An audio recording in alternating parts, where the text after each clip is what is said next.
you've gotten into a school, you have multiple choices, you loved multiple programs, and you need to figure out which one to choose. Let's talk strategy.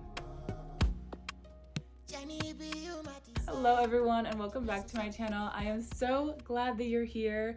Today's video is all about choosing the best school for you, especially looking at this from an angle of you've applied to grad school, you are now getting and receiving acceptances into grad schools. Congratulations, claps all around. You deserve it. It was a lot of work.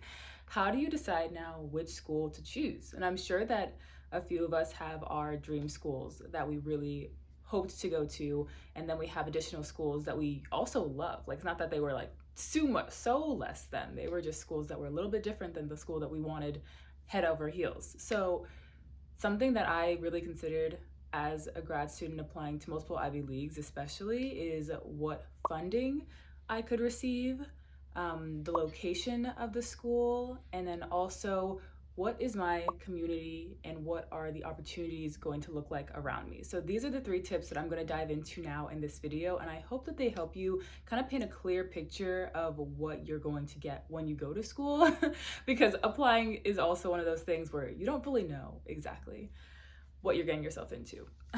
So I think this first tip is pretty important. Oh, you guys are gonna hear my heater throughout this video. I'm so sorry again, but the video must go on or else I'm gonna be sitting and listening to this all day. But the first tip is about scholarships. I would absolutely look at the aid that you got, the financial aid that you got from each of these schools, and consider what schools would be willing to give you more, aka all schools. I would use and leverage the scholarship that you got maybe from one school that's like the most amount, and I would email those admissions advisors or call the admissions and ask them about whether they would be willing to match or support a similar scholarship from this other school as a way of remaining competitive as well. It never hurts to ask, guys. I know that this can be a touchy subject. No, they will not rescind your acceptance. You are still able to say yes or no to that school, even if you ask them for more money.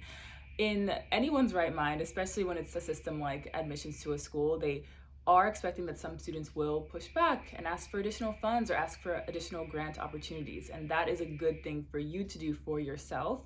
They won't do it for you. So come on, it's okay. We're gonna advocate for ourselves and get the best package. When I was applying to school, I ended up applying to multiple Ivy Leagues, but my top schools ended up being, well, they varied so much. I feel like every other week I was like, this is my top school, but Harvard was one of them where I am now. Berkeley was another, and I believe Rice was also another. And Berkeley had also given me quite a great package, but as well as a living stipend. So I actually emailed admissions and asked whether, I obviously am super grateful, and I expressed that in my in my letter and in my email and in my phone calls.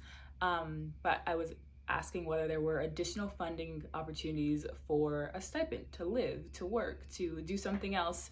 And that allowed me to get an additional scholarship that really supported me in my first few years. Living in Boston is not cheap, so I highly recommend, even if they say no, it's just a no. It's just a slight rejection, but you literally were accepted to the entire school. So absolutely ask for additional funding.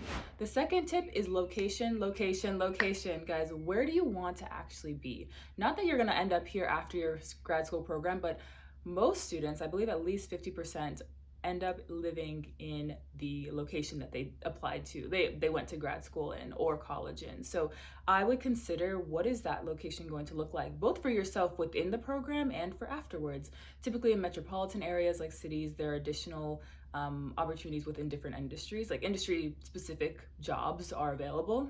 So that's something to consider. I really hoped to be in a city. Undergrad, I went to Catholic University in Washington, D.C., and that was an incredible experience. I could take the train anywhere, didn't need a car. Here in Boston is quite similar. I am so accessible to the city to go to my internship. I have found so many other communities rather than the school community to thrive in. So I really want to encourage you to take a look at the location of your school. And maybe you do want to be a little bit far off. Maybe you're doing something in a more rural area and that is where your key interest is. Maybe there's an organization located in that area that you are hoping to get involved in. That makes it worth it, of course, wherever you are. Or maybe you have family in the area and that's where you want to be. You want to be close enough to family. Like, these are important considerations for your personal well-being and for your academic and professional well-being. So keep those in mind. And third one is very similar, but it's those networks. Like, what networks does your school have that will allow you to grow beyond that academic environment, depending again on your needs? For myself, maybe I'm speaking more to myself, and maybe others who are like, they're poly people. I don't know what the word would be, but like, you're interested in so many different things, and the goal of this grad school experience is to hone in on a particular skill, but at the same time expand your network, expand your experiences. Being in a place similar to Harvard, where there are additional universities around. I mean, I can take classes at Boston College, Boston University, Tufts, MIT, and I've taken classes at MIT. Those have given me such great opportunities to go beyond my academic environment. Also thinking about this at a very program level. Like, is it that all the architecture students are in the architecture school and they don't go anywhere else? Like, is it that the architecture school is so far off from the business school, from the engineering school, from the, I mean, usually not, but like, actually, yeah, here it is. but like, from other schools. So if you're someone who likes to dip your toes in the water in different places, like a liberal arts education kind of allows you that in undergrad. Does your school program, location of the even building, allow you to do that? Can be a pretty important question.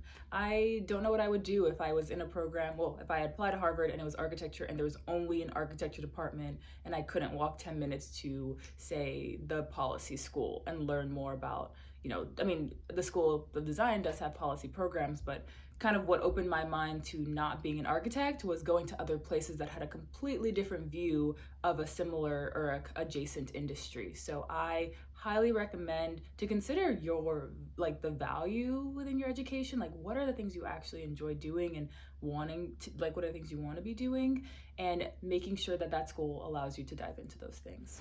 So yeah, guys, these are my 3 tips for deciding on a school. There are many others, and I didn't say this in the beginning, but I mean, I kind of have mentioned it throughout. Always begin with what your purpose is, of course, of having applied to that school. Like, if it was your dream school full out and maybe it wasn't as much scholarship as the other school, or it's not in the most, metropolitan area, like maybe you wanted that, but itself, the program is just exactly what you were seeking. Obviously, that is more important in that sense than any others. But I wanted to give you guys different angles of how to looking at schools, because obviously you already applied to all these schools and know the programs are great. So yeah, I hope that this helps you, and I hope that you just have a simpler decision-making process now that you know these tips and can ask around other people's advice. Please let me know if you have any other advice in the comments. Please engage. I'd love to hear what you think about these ideas. And I hope you guys have a wonderful day. And don't forget to subscribe. I'll talk to you soon. Bye.